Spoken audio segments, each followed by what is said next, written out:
Welcome to day 11. Today we're going to be covering Genesis chapters 30 to 31. We left off last time with the four children of Jacob, and we're going to continue with that.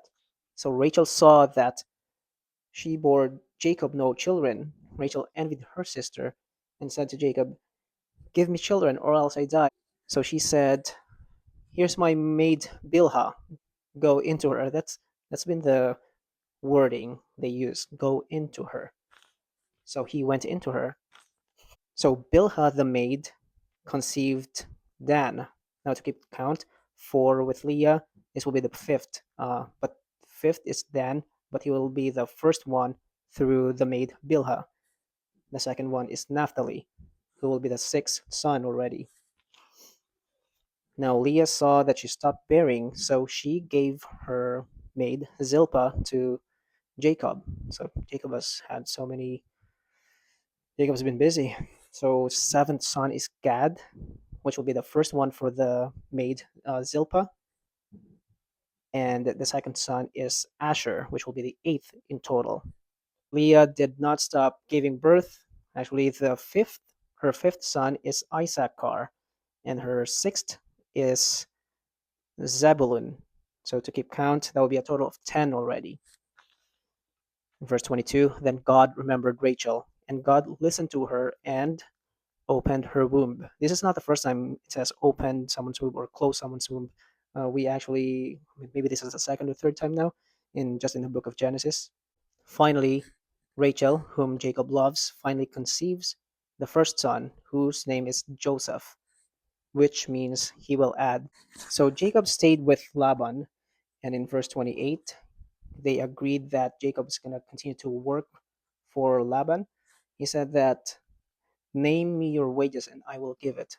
We'll see how significant that word is if Laban is actually able to back up his word.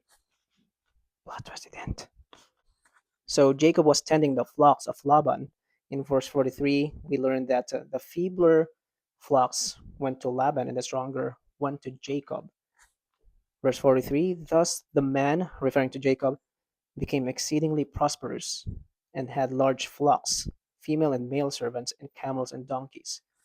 This does not seem to be so significant, but at that time it symbolized a significant wealth, social status, and economic power. So, chapter 31 talks about how Jacob leaves Laban because Laban's children, noticing that this Jacob is taking all our wealth already. Verse 2, and Jacob saw the countenance of Laban, and indeed it was not favorable toward him as before. Then the Lord said to Jacob, return to the land of your fathers and to your family, and I will be with you. In verse 13, God reassures Jacob again. He says, I am the God of Bethel, where you anointed the pillar and where you made a vow to me. Now arise, get out of this land and return to the land of your family. Now on their way out, Rachel, the wife of Jacob, stole the household idols that were her father's, Laban.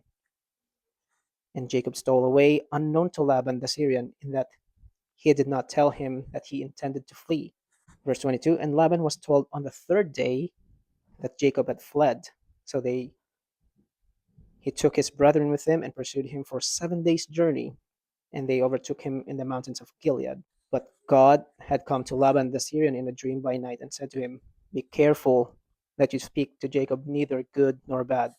Verse 27, Laban said, why did you flee away secretly and steal away from me and not tell me? For I might have sent you away with joy and songs, with timbrel and harp. And you did not allow me to kiss my sons and my daughters. Now you have done foolishly in so doing.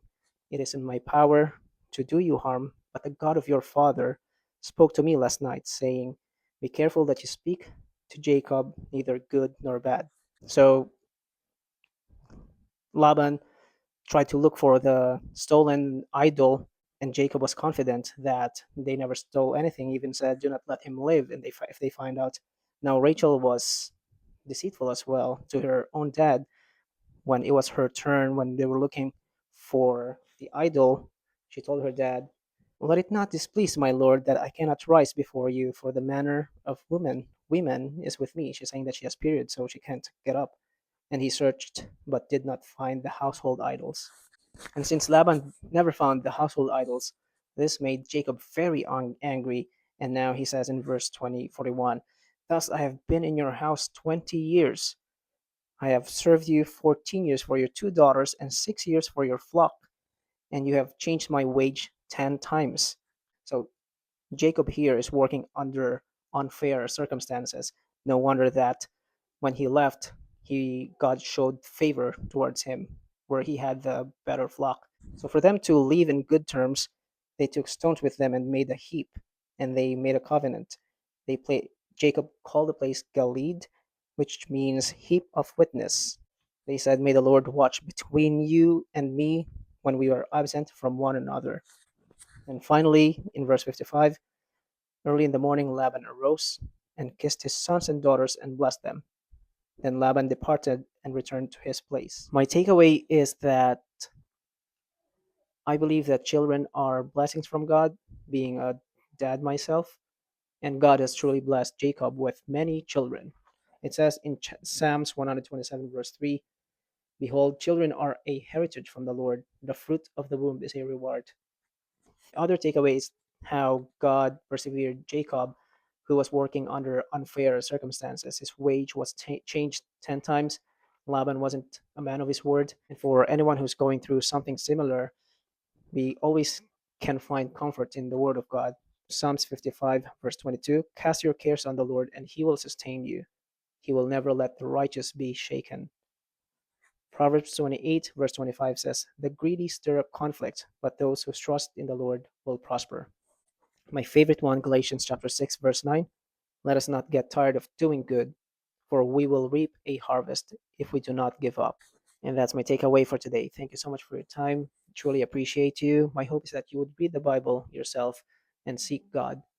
And please take good care of yourself. Bye bye.